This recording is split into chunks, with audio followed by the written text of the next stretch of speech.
The message arrived on a Tuesday morning in April. Dr. Alice Winters sat at her desk in the Arecibo Observatory control room, sipping her black coffee from a chipped mug that read, "Astronomers do it in the dark." The radio telescope had been scanning the same sector of space for weeks with nothing unusual to report. Alice was just about to check her email when a sharp, irregular beeping cut through the room's quiet hum. "That's not right," she muttered, setting down her coffee. The computer screen showed a pattern of signals that made her heart race. "Greg, get over here now." Dr. Gregory Powell looked up from his sandwich at the other end of the room. He saw Alice's face and abandoned his lunch immediately. "What is it?" he asked, wiping mayonnaise from his beard. "Look at this pattern. It's repeating every 47 seconds exactly." Her finger traced the peaks and valleys on the screen. "This isn't natural. No pulsar, no quasar. Nothing cosmic makes a pattern this precise." Greg's eyes widened. "An artificial signal from where?" "HD 42827. 17 light years away." Alice clicked through several screens of data. "And it's aimed directly at us." Within an hour, the small control room was packed with scientists. By evening, the director of NASA had been briefed. By midnight, the president knew. For 3 days and nights, Alice barely slept. Her team worked in shifts, running the signal through every decoding algorithm they had. Other scientists from around the world joined remotely, contributing ideas and processing power. On the third day at 3:27 a.m., a junior researcher named Marcus Kim shouted from his workstation, "I've got it. The signal is using prime numbers as a mathematical base, then building a simple pictorial language." The room erupted in cheers. Hours later, they had their first translation. "Help us. They are coming. They will not stop." Alice felt a chill run down her spine despite the room's warmth. The message continued, providing coordinates, data about the senders, and terrifying details about their attackers. The message came from a water planet called Nisari, home to an intelligent, aquatic species. Their world was under attack by a race known as the Vraks, insect-like conquerors who moved from star to star, taking resources and slaves. The Nisari had detected human radio signals decades ago and had been watching Earth. Now, desperate and facing extinction, they reached out to the only species within range that might help. "They've been watching us?" President Kathleen Montgomery asked during the emergency briefing at the White House. She was a tall woman with silver hair and a reputation for calm decision-making. Today, her hands trembled slightly as she reviewed the briefing documents. "Yes, Madam President," Alice replied. She hadn't slept in nearly 80 hours and looked it, but her voice was steady. "The Nisari have been monitoring our broadcasts since the 1970s. They know our languages, our history, our wars. They believe we might help because—" She hesitated. "Because what, Doctor?" the president pressed. "Because they think we're good at fighting, ma'am. They've studied our military history. They think we know war better than any species they've observed." Admiral John Keller, head of the newly formed United Earth Space Force, leaned forward. He was a broad-shouldered man, with a face weathered by decades at sea before transferring to space operations. "So they picked us because we're violent?" he asked. "They picked us because we fight for what we believe in," Alice corrected, "and because we're the only technological species close enough to help before their civilization is completely destroyed." The room fell silent as the implications sank in. General Linda Reyes of the Joint Chiefs broke the silence. "Can we even get there? Our FTL technology is new, barely tested." Dr. Peter Jones, head of the FTL program, nodded. "We have 3 ships capable of making the jump: UES Defender, UES Intrepid, and UES Guardian. They were designed for exploration, but they have defensive capabilities." "Not enough for a war," Admiral Keller said grimly. "The Nisari aren't asking for an army," Alice interjected. "They're asking for help. They believe our approach to warfare might give them strategies the Vraks haven't encountered." The president called an emergency session of the United Nations Security Council the next day. The debate was heated and lasted for hours. Representatives from 192 nations argued over humanity's first official contact with an alien species. This is not our fight, argued the French representative. We should observe and learn before committing to a war light years away. If these vraks move through space conquering everyone they meet, how long before they reach Earth? Countered the Nigerian ambassador. This is about survival. The Russian delegation suggested sending unmanned probes first. China proposed a scientific mission only. Brazil and India supported immediate military aid. In her private office, President Montgomery reviewed the options with her closest advisors. If we do nothing, we're sending a message to the galaxy that Earth doesn't stand with the oppressed, said Secretary of State Diane Clark. And if we send our only FTL ships into a war we know nothing about, we could lose our best defense if these vraks decide to come here next, argued Defense Secretary William Grant. The president stared out the window at the Washington Monument, glowing in the evening light. What do the Nasari communications tell us about these vraks? Are they open to negotiation?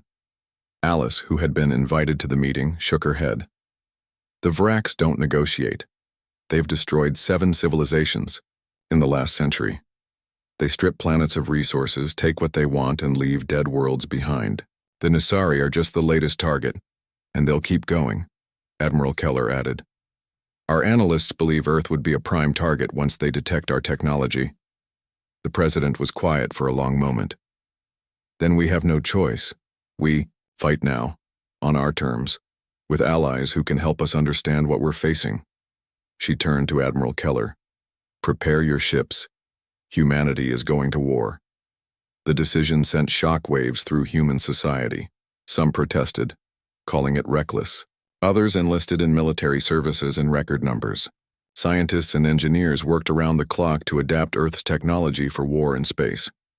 3 weeks after receiving the signal, the 3 FTL ships prepared for departure from the lunar shipyards. Admiral Keller would command the mission, personally from the UES Defender. Each ship carried a crew of 200, the best pilots, engineers, scientists, and soldiers Earth had to offer.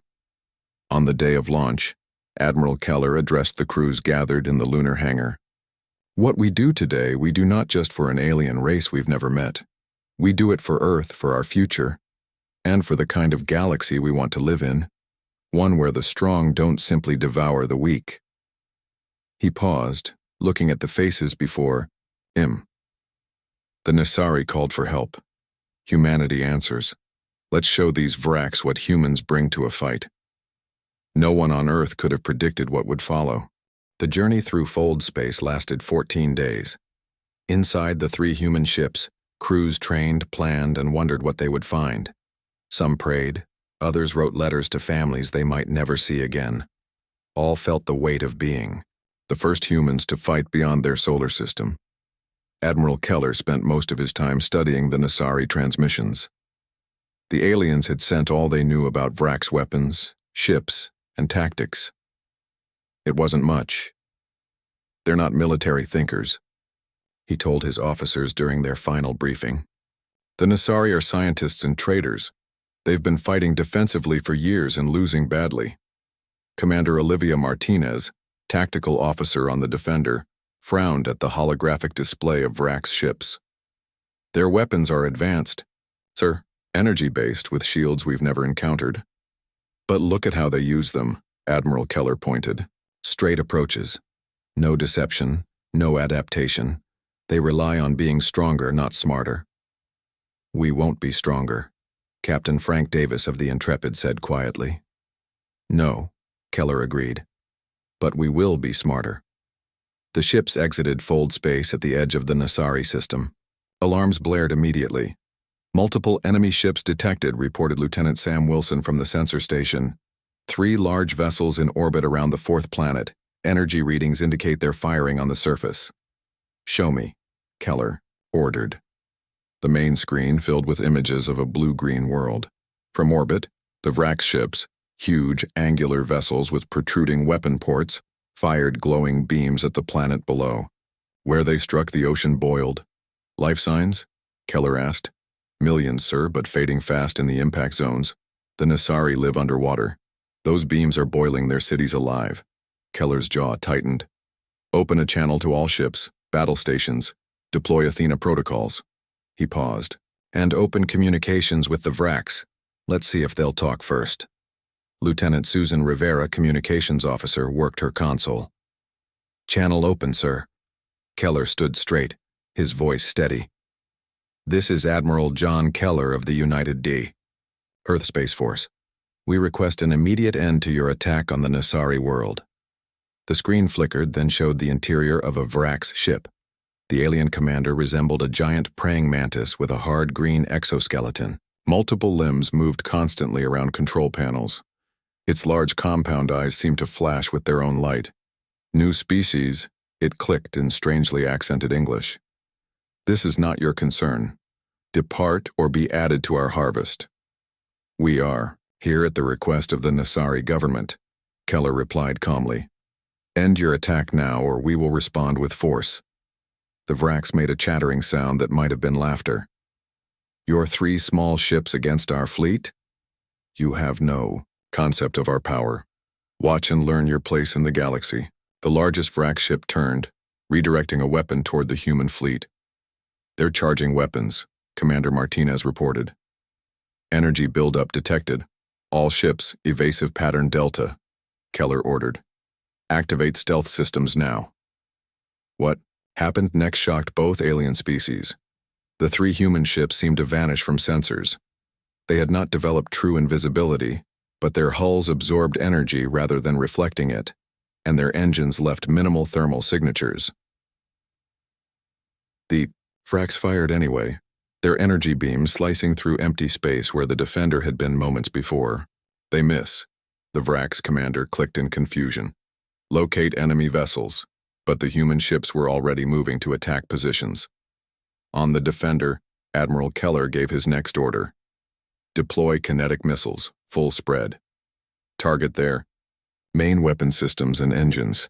The human ships launched dozens of missiles, simple in concept but devastating in practice. While the Vrax relied on energy weapons, humans had perfected kinetic projectiles that traveled at near relativistic speeds. Each one carried the impact force of a small nuclear weapon without the radiation. The Vrax, expecting energy attacks, had shields designed to disperse plasma and laser fire. They weren't prepared for physical objects moving at 0.1 times the speed of light. The first barrage struck all 3 Vrax ships. 2 missiles hit the lead vessel's main weapon array, tearing through shields and hull alike. The explosion ripped. "Open 3 decks to space, direct hits," Commander Martinez reported, unable to keep the excitement from her voice. "Enemy ships 1 and 3 have sustained heavy damage. Their shields are fluctuating." The second Vrax ship managed to turn and fire at the Guardian, which had briefly become visible during its attack run. The alien beam grazed the human vessels. "Portside.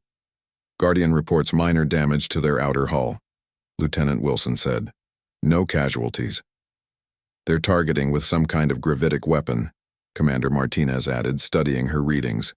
"It bends space slightly to track moving targets. Adjust countermeasures," Keller ordered. The AI battle network aboard the Defender analyzed the attack pattern and sent updated defensive protocols to all 3 human ships. In the century since humans had first imagined space warfare, they had developed systems that could adapt to new threats in seconds. "Second missile barrage ready," reported Lieutenant Kyle Bennett from Weapons Control. "Fire," Keller ordered. The second exchange was brief and decisive. Hypersonic kinetic missiles struck the Vrax ship's engine sections and remaining weapon arrays. The aliens, still trying to locate the stealth vessels with sensors calibrated for energy signatures, couldn't target effectively. When it ended, all 3 Vrax ships were drifting, their main systems disabled. Emergency lights flickered inside them. Escape pods launched from 2 vessels, small shapes against the vastness of space. "Enemy ships disabled, sir," Martinez reported. "They've lost main power and propulsion. Life support appears to be on emergency backup." "Casualties?" Keller asked, quietly. "Hard to say with alien physiology, but I'd estimate at least 40% of their crews are dead or seriously injured." Keller nodded grimly. "Open a channel to the Vrax flagship." The screen showed a damaged bridge, emergency lighting casting red shadows on the wounded Vrax commander. Green fluid leaked from a crack in its exoskeleton. This is Admiral Keller. Your ships are disabled. Your attack on the Nasari will end now. Surrender your vessels or we will be forced to destroy them completely. The Varax commander's mandibles clicked rapidly. How? Your technology should not be capable of this. You are a young species. We specialized in different areas, Keller replied simply. Will you surrender? After a long pause, the alien lowered its head. We surrender our ships. Good. Prepare to be boarded. We will provide medical assistance to your wounded. With the immediate threat neutralized, Keller ordered the Intrepid to remain in orbit to guard the captured Varax vessels. The Defender and Guardian descended toward the Nasari ocean world. As they approached, they received transmission from below the waves. The Nasari, seeing the Varax bombardment cease, reached out. The main screen showed an underwater chamber. Swimming in it was a creature unlike anything humans had seen before. Like a giant manta ray with 4 tentacle-like arms extending from its underside. Its skin shimmered with bioluminescent patterns that changed as it moved. Humans of Earth, it spoke, its voice translated by computer. I am Zoral, Prime Speaker of the Nasari Collective. You have done what we thought impossible. You have defeated the Varax who have hunted us for years.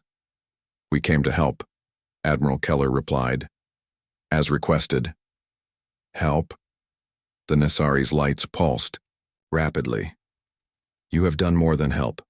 In one attack, you have accomplished what our forces could not in 5 cycles of war. This was only the beginning, Keller said gravely. 3 ships were left to guard your world. The Varax have many more.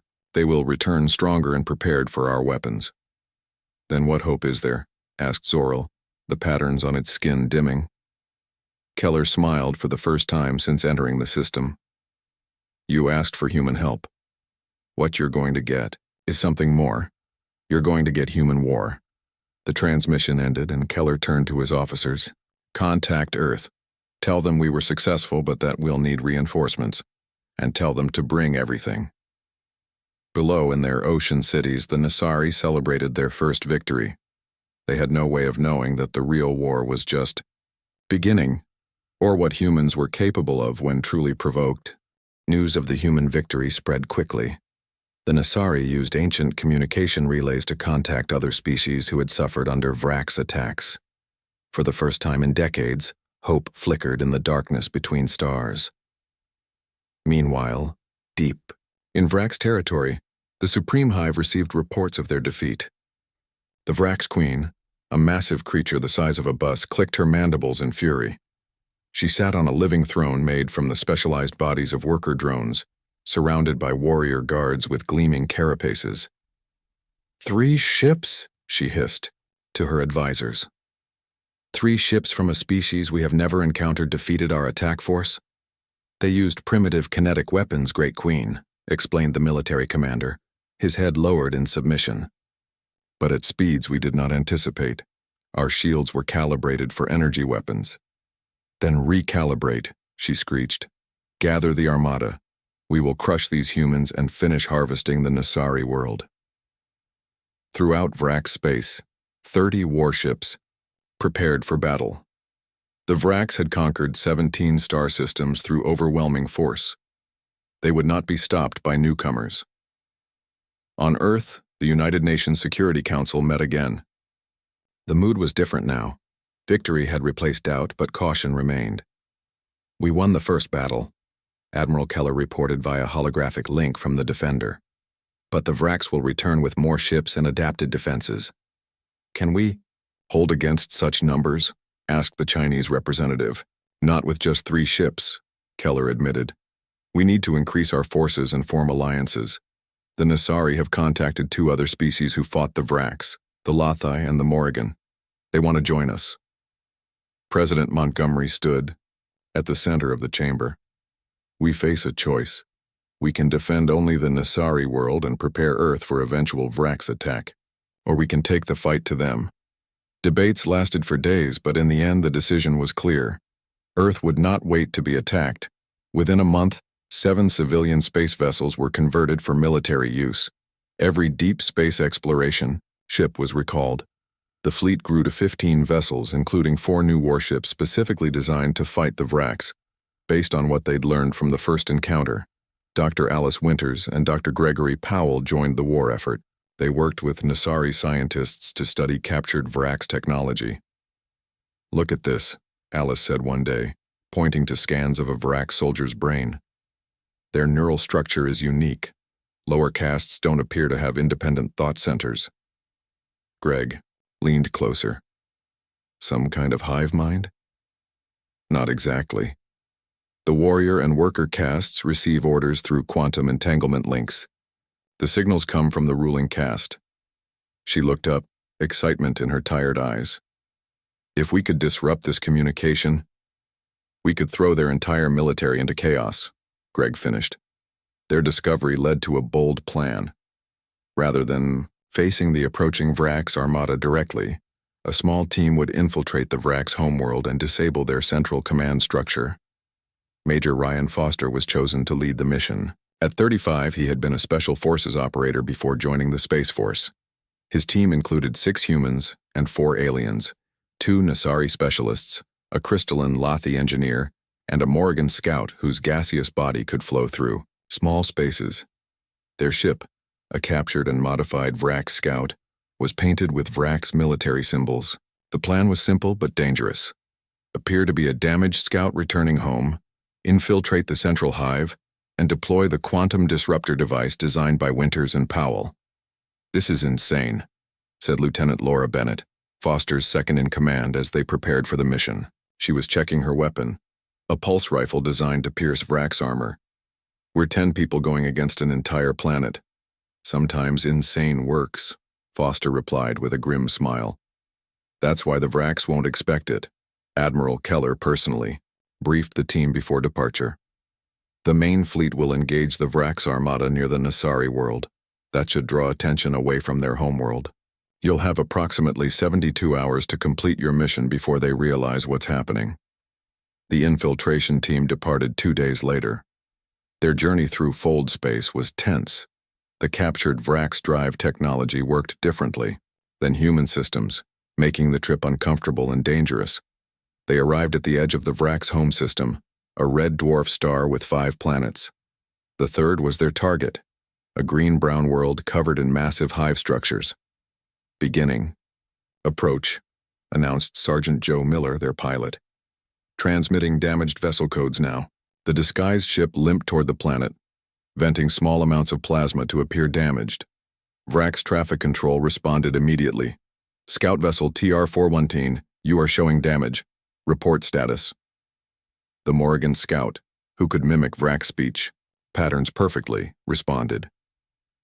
"Encountered hostile forces near Sector 7, requiring emergency landing and repairs. Proceed to Landing Bay 12, came the reply. Medical units standing by. Miller guided their ship toward the massive landing structure. So far, the deception was working. They touched down in a huge bay filled with Vrak's vessels. Worker drones immediately approached to assess damage. "Ready?" Foster asked his team. They nodded, faces tense but determined. "Remember, we move like we belong until we reach the central hive. No unnecessary engagement." The team exited their ship, Foster and 3 others wearing captured Vrak's armor modified to fit human bodies. The Nasari specialists floated in water-filled environmental suits. The Lathi's crystalline body had been disguised to resemble Vrak's technology. The Morrigan scout hovered as a green mist, mimicking Vrak's atmospheric processors. They made it halfway to the central hive complex before disaster struck. A security patrol approached, a higher caste Vraks at its head. "Identify yourselves," it clicked. "Why are damaged crew moving toward the Queen's hive?" The Morrigan attempted to explain, but the security officer noticed inconsistencies in the disguises. It raised an alarm. "Intruders, non-Vrak species detected." The firefight was brutal and quick. Foster's team had the element of surprise and superior close-quarters training, but the Vraks had numbers. Sergeant Miller and a Nasari specialist died in the initial exchange. Major Foster took a plasma blast to his left side, the heat searing through his armor. "We need to move," Lieutenant Bennett shouted, applying a medical patch to Foster's wound. The patch released painkillers and synthetic clotting agents. The whole hive will be on alert now. Foster gritted his teeth against the pain. New plan. No more stealth. We fight our way to the center. They ran through the hive tunnels, engaging Vrax patrols as they went. The Lothi engineer used its crystalline body to absorb and redirect Vrax energy weapons. The Morrigan scout flowed ahead, identifying routes with fewer defenders. After an hour of fighting, they reached the central chamber. Foster had lost a dangerous amount of blood. His vision blurred as he surveyed the room ahead. The Vrax queen sat on her living throne, surrounded by at least 50 warrior guards. The chamber pulsed with the quantum signals being sent to Vrax throughout the galaxy.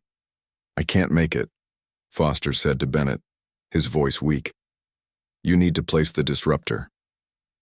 Bennett took the device, a small cylinder containing technology, developed by combining human, Nasari, and Lothi science. Cover me, she ordered the remaining team members.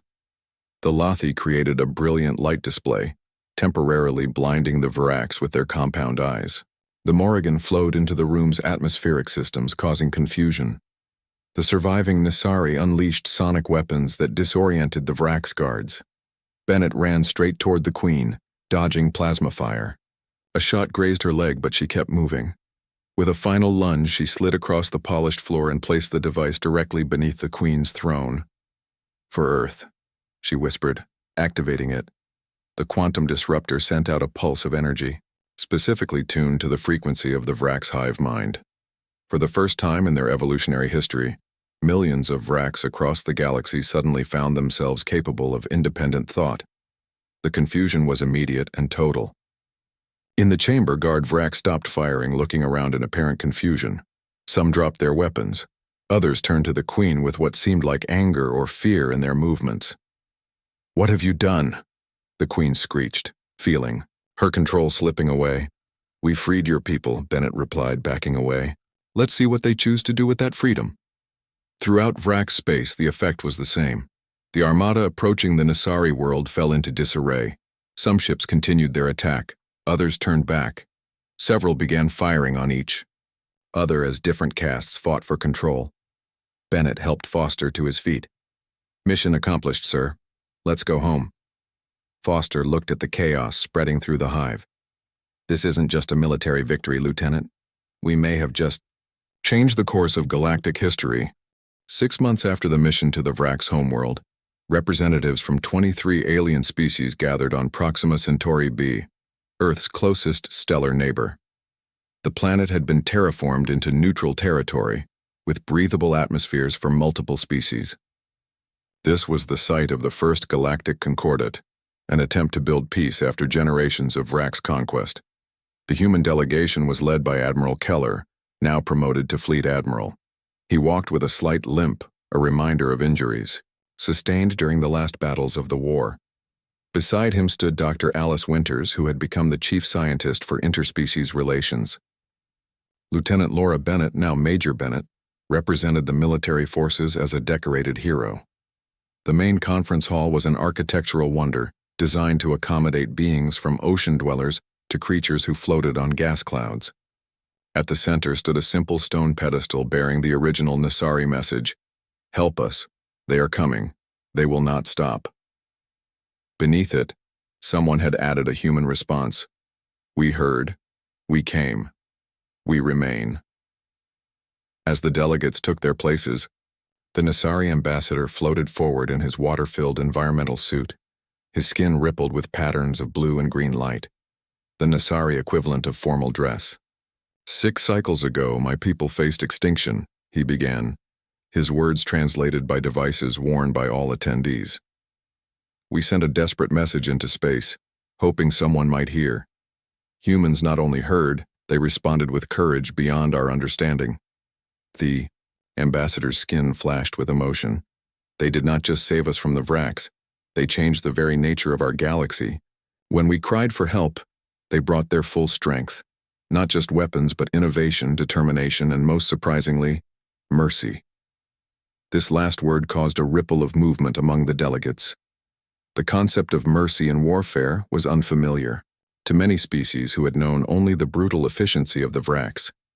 Not everyone agreed with the Nasari's glowing assessment. The Tauran delegate, A being with 4 arms and metallic skin stepped forward. "Some of us see a different picture," it said, voice vibrating through its speech membranes. "Humans arrived and within months became the dominant military power in our sector. They adapted alien technology with frightening speed. How are we to know they won't become the next Vrax?" Murmurs spread through the hall. Other species had raised similar concerns. Earth's rapid rise from a single-planet civilization to an interstellar power had frightened many. Admiral Keller walked slowly to the speaking platform. He looked older than he had 6 months ago, the stress of command etched on his face. "I understand your fear," he said simply. "Humans have a long history of war among ourselves. We know its cost better than most. We did not seek this conflict. We responded to a cry for help." He paused, looking around the hall. "Yes, we brought total war to the Vrax because they understood nothing else. But now we offer something more valuable. Total peace. A peace protected by strength.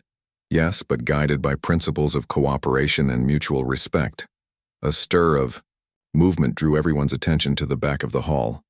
A delegation of Vrax entered, not warriors with weapons, but thinkers and workers. Their leader, smaller than the warrior caste but with more complex eye patterns, approached the center. "I am Zextra, elected speaker of the Free Vrax Collective," it announced. Its voice lacked the harsh clicking of the warrior caste. "For millennia, our species lived under the biological tyranny of the queens. We conquered because we were commanded to conquer. We destroyed because we were unable to disobey." The Vrax speaker's multiple limbs made a gesture of profound respect toward the human delegation. Humans did not just defeat us, they freed us. For the first time, all Vrax castes can think for themselves, choose for themselves. Many of our people are lost, confused by this freedom. Some, especially the warrior caste, resist change. Civil war tears at our worlds. Zextra's compound eyes reflected the light. "But most of us choose peace. We ask to join your concordat, not as conquerors, but as a people seeking redemption." The hall erupted in debate. Some species had suffered for generations under Vrax rule. Could they now accept them as equals? Others saw opportunity in the transformed Vrax civilization. President Montgomery, who had traveled from Earth for the historic meeting, called for order. The tall, silver-haired woman commanded respect with her calm presence. "The test of any civilization," she said, "is not how it treats its friends, but how it treats its former enemies. Earth did not fight this war to destroy the Vrax, but to stop their aggression. If they now seek peace, we would be hypocrites to reject them."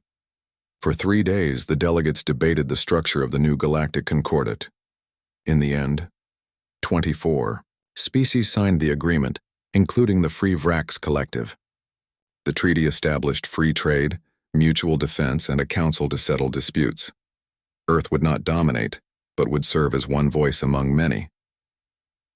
After the signing ceremony, Major Bennett found herself on the observation deck of the UES Defender, which was permanently stationed at Proxima Centauri as the headquarters of the Concordat Defense Force. Major Ryan Foster, still recovering from his wounds, joined her there. His left arm was now a prosthetic, a reminder of what he had sacrificed.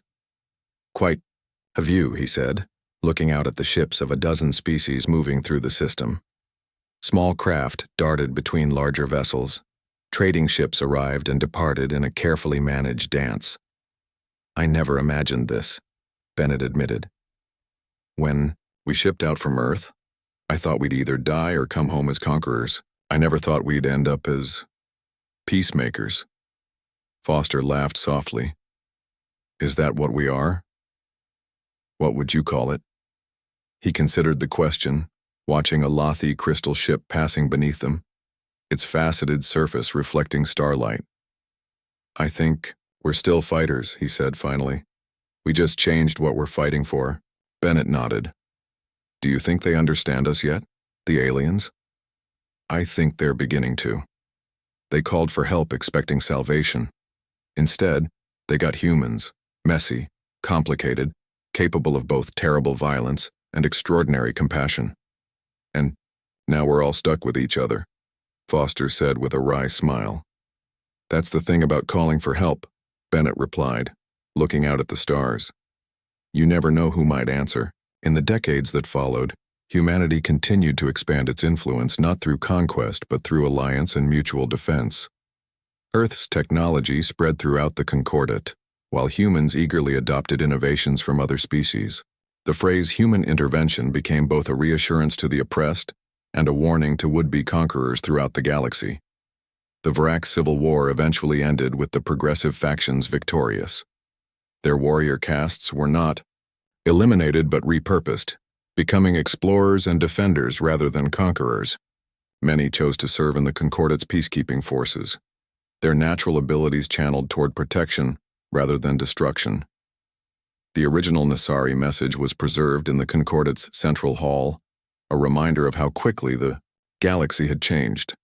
Schoolchildren of 100 species learned how a desperate plea had brought humans to the stars, and how those humans had transformed interstellar civilization. As one Nassari historian wrote, the Vraks taught the galaxy to fear. Humans taught it something more difficult and precious. They taught us to hope. The end.